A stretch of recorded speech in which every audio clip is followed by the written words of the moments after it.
Hola amigos, soy Roberto Duarte, cofundador de Fly Social Marketing. Hoy estoy con vos para contarte una historia que es una historia que te va a hacer pensar y te va a inspirar. Te voy a hablar de qué pasó con la población japonesa en cuanto a sus recursos naturales, su alimentación, que es en base a pescados.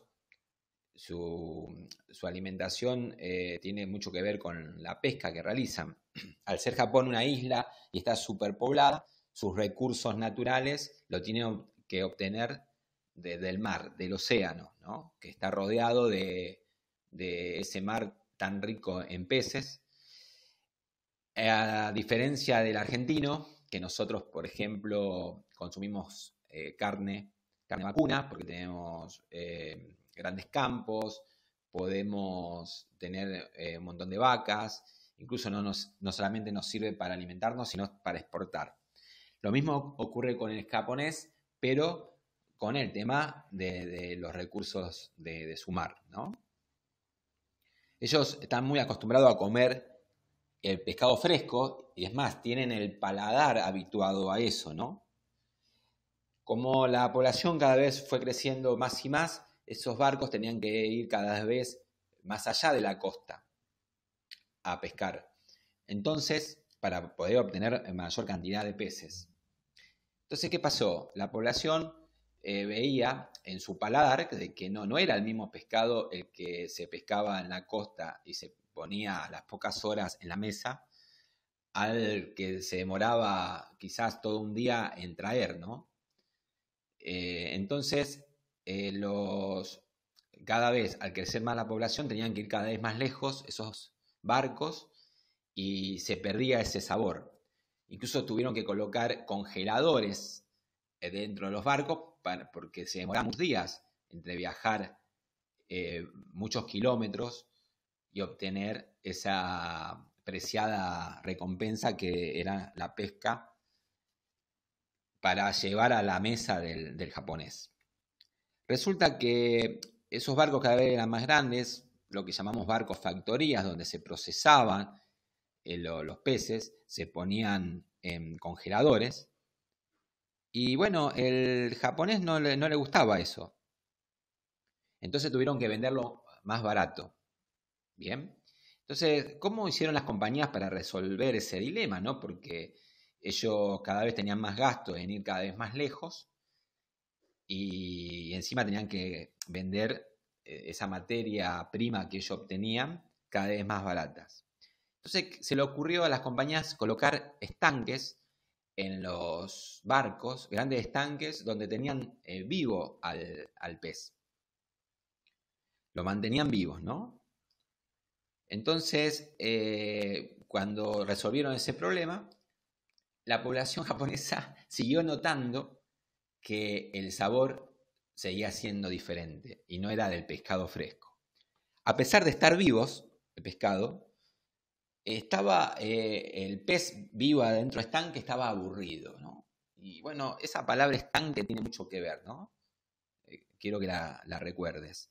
Eh, estaba vivo, pero estaban aburridos y cansados, ¿no? Estaban como aburguesados, ya como que no le encontraban sentido a su vida, estaban vivos y eso se notaba después en la carne del pescado. Perdieron el sabor fresco de la vida, ¿no? Y el paladar del japonés lo notaba. Entonces, ¿cómo lo resolvieron estas compañías? O sea, lo que ellos crearon fue realmente una invención con algo muy sencillo, que uno diría, ¿cómo se les ocurrió eh, semejante invento? Con algo muy sencillo. Colocaron en cada estanque donde estaban los peces que habían pescado, colocaron un pequeño tiburón. Ese tiburón, ¿qué pasa? Como comía los peces del estanque, los peces empezaron a moverse porque se sentían amenazados. Los peces ahora eran desafiados, o sea, no estaban más en un estanque inerte donde la vida era siempre igual, sino que al colocarle un pequeño tiburón, ese pequeño tiburón era una amenaza y todos comenzaron a nadar rápidamente a querer escaparse. Bueno, el tiburón pequeño algunos peces comía, pero la gran mayoría estaba vivo gracias a que se escapaban y a que eran una cantidad enorme comparado con un solo tiburón. Eso de nadar todo el tiempo, de mantenerse alerta y activos, le salvó la vida. Incluso el sabor de la carne del pescado cuando la probaba el japonés era exactamente la misma que haberlo pescado en sus costas y a las pocas horas tenerlo en su mesa, como pescado fresco. Bien, ¿cuál es la reflexión de esta historia para tu vida? La reflexión es que invites un tiburón a tu estanque. ¿Cuál puede ser tu estanque? Tu estanque puede ser el living de tu casa, tu televisor, puede ser algo que te mantenga abulonado a ese living, al sillón, como puede ser mirar Netflix o estar haciendo nada, ¿no? O haciendo cosas que son improductivas, ¿bien? Entonces, llama a un tiburón a tu vida, exigite, desafiate, conocé tu potencial. Muchas veces pasamos vidas aburridas porque salimos del trabajo y decimos estoy cansado, la verdad no tengo ganas de hacer nada, y eso es falta de motivación, no hay nada que te motive, no hay nada que te exija, ¿no? Que te desafíe. Por eso las dificultades no son problemas, son tiburones que te desafían en realidad las dificultades. Las personas prosperan más cuando hay desafíos en su medio ambiente, ¿no? Así como esos peces prosperaban, llegaban a puerto porque estaban desafiados a moverse y llegaban bien, en buen estado y con su sabor de la carne fresca. Así es como te tenés que mover vos, tenés que tener desafíos en tu medio ambiente. Aprender cosas nuevas.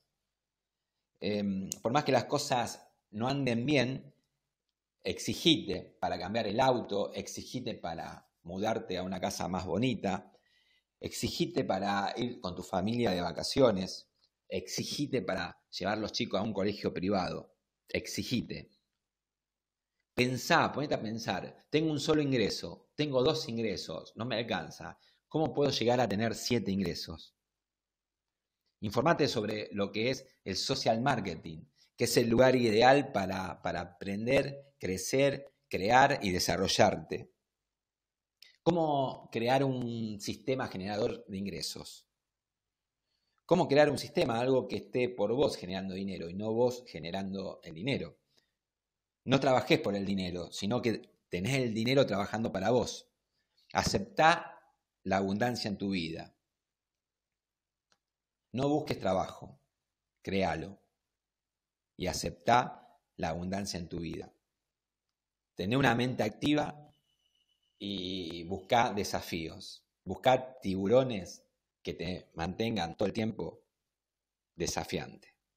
Bueno, espero que le haya gustado la historia y que le haya impactado la enseñanza. Nos vemos en la próxima.